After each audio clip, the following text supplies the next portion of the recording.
Shalom and welcome back. We're getting closer to the holiday of Rosh Hashanah, and I want to wish you all a very happy and healthy new year. As they say, Ksiv Vasima Tova, may you be written and inscribed for a good year, for the coming year. And Chabad, of course, is here to help in any way we can, in any, whether it's services or meals or anything at all. I'd like to tell you something that happened to me right after Yom Kippur a number of years ago, and this is a true story. There was once, I got a call once from a man who said that his father-in-law just lost his wife, and that was his mother-in-law passed away, and his father-in-law is figuring out what to do as far as funeral arrangements are concerned.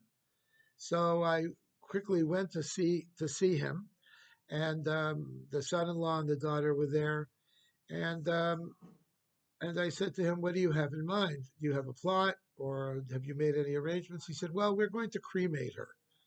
I said, "What? Cremate her? You're a Jewish person, aren't you?" He said, "Yes."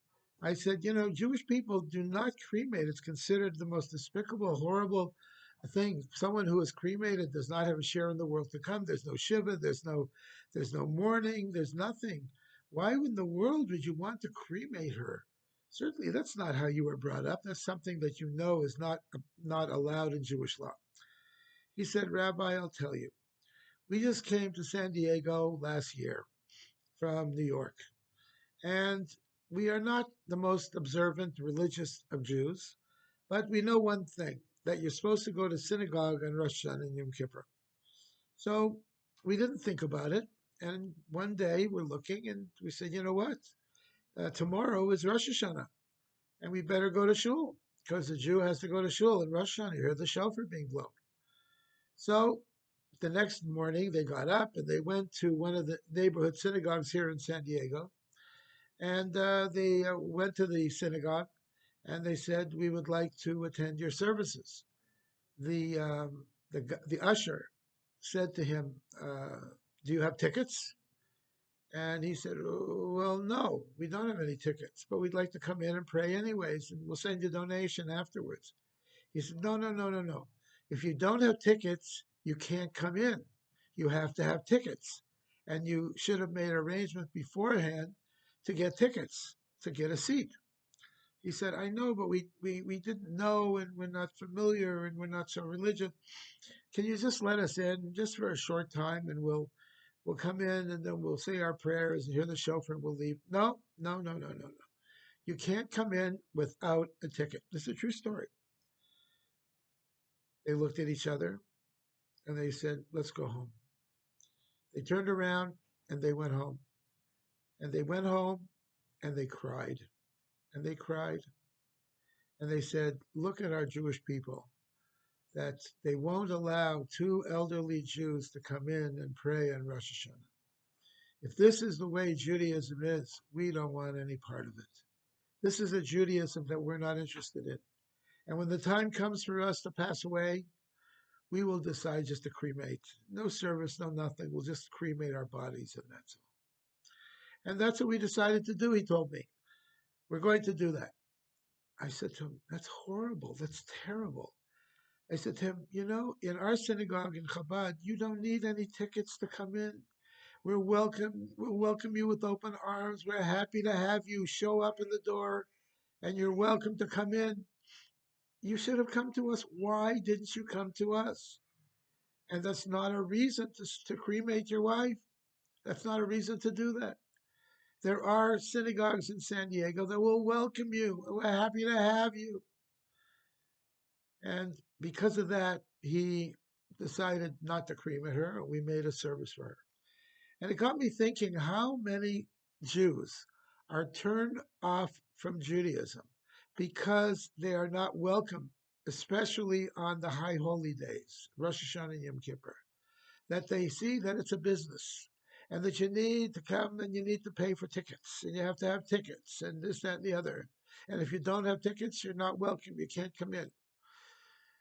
Most of our synagogues in the world, not in San Diego, but all over the world, even in San Diego, require tickets, require arrangements to be made beforehand, and in many cases, a sizable amount of money to be paid for those tickets. But along comes Chabad, and Chabad following the directives of the Lubavitcher Rebbe, saying everyone is welcome. You don't need a ticket. Come. We're happy to have you. And that is the basic rule of Chabad. If you want to give a donation, that's wonderful. That's a nice thing to do. Tzedakah, charity, is a very good thing to do, but it's not required in order to come in. Our doors are always open to you. They're always open, and we're happy to have you. So let this not be an excuse for people to say, I'm not going to be involved with Judaism because the tickets and because of this business and things like that. Let us not do that. In fact, I don't know of any religion that requires tickets to come in on their holiest of days. I don't know of any religion that does that, any church that does that, any mosque that does that. Only Jews do that. How horrible, how terrible that is. The message we're sending out to our own Jewish community is that you are only welcome if you have a ticket. If you have, if you paid money for a seat, no money, no seat. We should be ashamed of ourselves. That is not the way to welcome other Jewish people in, whether they're elderly or they're young or whoever they are. Everyone should be welcome. And to come to Chabad, you don't need a seat. You don't need a reservation. Even we'd like to know if you're coming. But if we don't, we don't.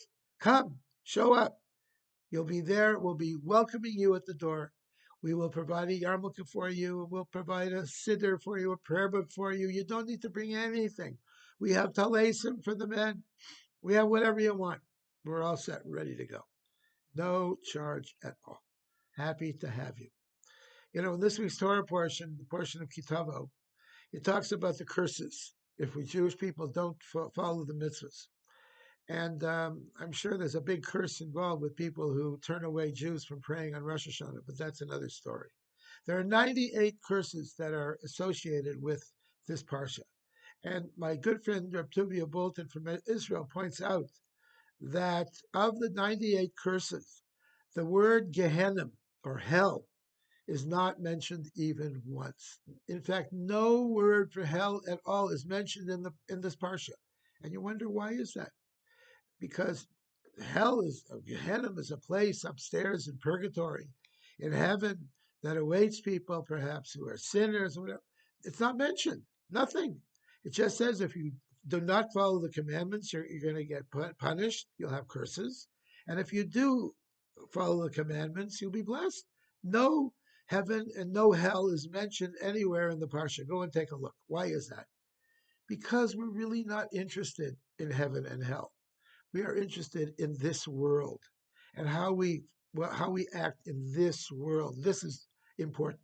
If we violate the Torah, we'll get Gehenna in this world. If we keep the mitzvahs of the Torah, we'll have the world to come and we'll have heaven in this world. Believe me, in this world, it'll be wonderful for us. As people who follow Torah and mitzvahs know that there's nothing more satisfying, nothing more blissful than keeping mitzvahs, keeping Shabbos, keeping Yontif, raising our children properly and giving a good Jewish education. That is heaven. And the opposite of that is hell.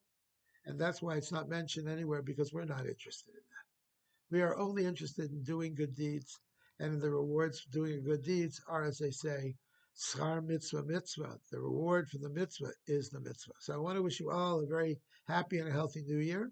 I want to invite all of you to participate in any of our Chabad centers throughout San Diego or wherever you're watching this. Just go on Chabad.org anywhere at all in the world, and we will direct you to your neighborhood Chabad center where they will welcome you with open arms. Candlelighting this Friday night is at 6:35.